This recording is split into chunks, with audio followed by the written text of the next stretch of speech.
ধন্যবাদ মুর্শিদ জাহান সামনেদা অত্যন্ত সুন্দর একটি নৃত্য পরিবেশন করলো।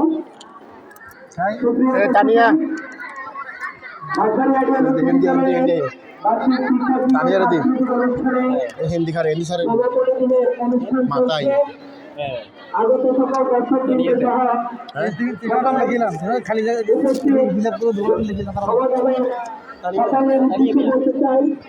আমাদের বার্ষিক সাংস্কৃতিক প্রতিযোগিতার পুরস্কারের অর্জন করেছেন এই ভাটবাড়ি গ্রামের কৃতি সন্তান মোহাম্মদ ইকবাল হোসেন, যিনি আমেরিকা প্রবাসী। আজকের এই অনুষ্ঠানে যত পুরস্কার